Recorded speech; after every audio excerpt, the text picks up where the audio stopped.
It cannot be said enough. Your agency needs SMART goals to be successful. Goal setting is so critical for both you as an agency owner or leader, as well as for your producers. Where many agencies fail is they neglect to differentiate between goals and activities. Sure, it's easy to state how much more premium you'd like to write this year, but the real challenge comes in determining the behaviors you'll need to change or implement in order to reach that goal.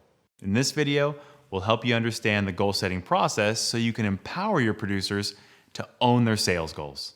In particular, you'll answer the following questions. What are the best practices for involving my producers in the goal setting process? What factors should be considered when creating a sales goal? How do I support producers to track towards their sales goals? Our goal for this video is to help you establish a goal setting process for your business, one that you can use with your producers throughout the year. This scenario might sound familiar to you. It's Q4, and your team is scrambling to write enough premium to reach their annual goal. As each day passes, it becomes increasingly clear that your agency will come up short. You begin to wonder how this happened. Did we overestimate the amount of new business we'd receive? Did we lose more existing accounts than usual? Are there specific producers that aren't pulling their weight?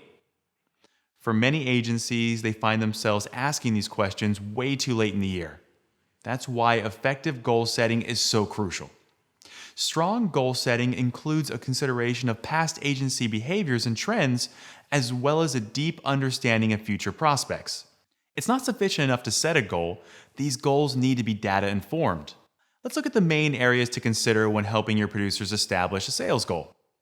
First, take a look at the individual producer's track record. With experienced producers, you have the benefit of analyzing their sales performance from previous years to establish a new sales goal. You may already be asking these questions during goal setting, but just in case, here's what you should be focusing on. What is the producer's own hit ratio? The hit ratio is the percentage of completed sales relative to the total number of sales attempts. What is the average size of account your producer writes? How much of the producer's business comes from new or existing customers? These basic data points are crucial in establishing goals that are rigorous, but feasible to achieve. For example, imagine asking a producer to set a goal of $250,000 in the upcoming year. In general, this number is aligned with what many agencies expect of their producers on a yearly basis. However, what if this producer is new? Is $250,000 still a reasonable number to target? Or what if this producer only wrote $200,000 in new business the previous year? Furthermore, what if this same producer relies solely on smaller accounts to hit his previous $200,000 target? If this producer does not have experience in writing big accounts, that means this producer will need to make contacts with a lot of potential customers this year to make the additional $50,000 in his target goal. Remember, that's an expected 25% increase in sales. As the agency owner, it's your responsibility to set producers up for success. If this is a realistic increase that you've seen accomplished in the past, that's great. Just make sure you provide your producers with the tools and guidance to hit their goals. And that brings us to our next point. While you can learn a lot from sales performance, it's also important to consider the availability of resources throughout the entire business. It's easy to view sales as a one-person game. But as an agency owner, it's important to remember that there are some activities that are beyond the producer's focus of control. For example, we previously mentioned a producer who set a yearly goal of $250,000. If the average commission on each account is $5,000, that means the producer would need to close 50 new accounts, directly 1 new account per week to hit his goal. That also means the producer would need access to a lot more prospects. For example, let's say the producer's hit ratio is 20%. This means that out of 5 calls made, the producer will get 1 sale. So in order to get 50 new accounts, the producer will need to reach out to at least 250 new leads. Does the agency have enough prospects to support this producer's goal? Does the agency have enough support in terms of marketing, underwriters, and customer support representatives? You need to make sure that each producer's goal is aligned with the greater agency goal. And finally, you must ensure that each sales goal you establish is a SMART goal. Now, we don't just mean that your goal has to display some thought and intelligence. SMART is also an acronym for specific, measurable, attainable, rigorous, and timely.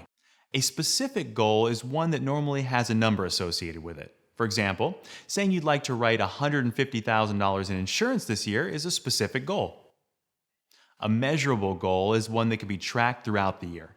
Remember, don't confuse your goals with activities. Writing $150,000 in new business is a goal, but making 10 times new cold calls is an example of activity in support of your goal.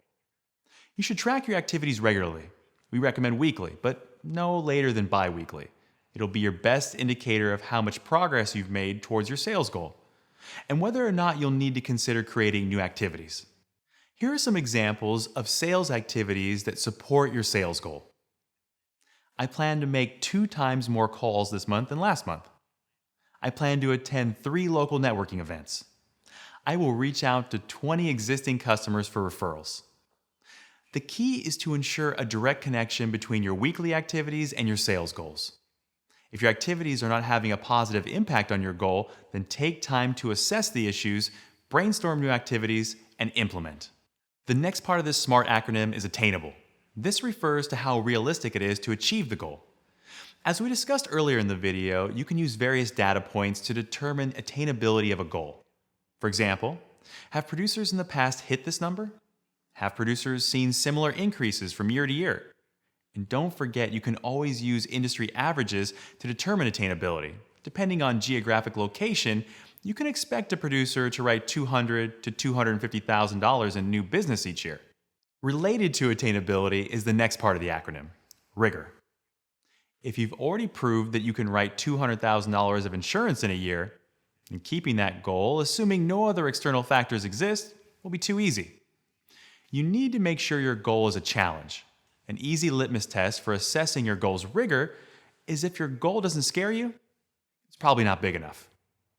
And lastly, you need to make sure your SMART goal is time-bound. This may vary from agency to agency, but in general, it's safe to set long-term goals for the year and then revisit them regularly, such as during each quarter. You need to make sure that your goal is set within a specific time frame. Setting a deadline creates a sense of urgency, and it gives your producers a mechanism for tracking their own progress. I said this at the beginning, but I'll say it again. Setting a sales goal is crucial for your insurance business. Don't be scared of the time required to do this work. You'll save much more time throughout the year with effective planning.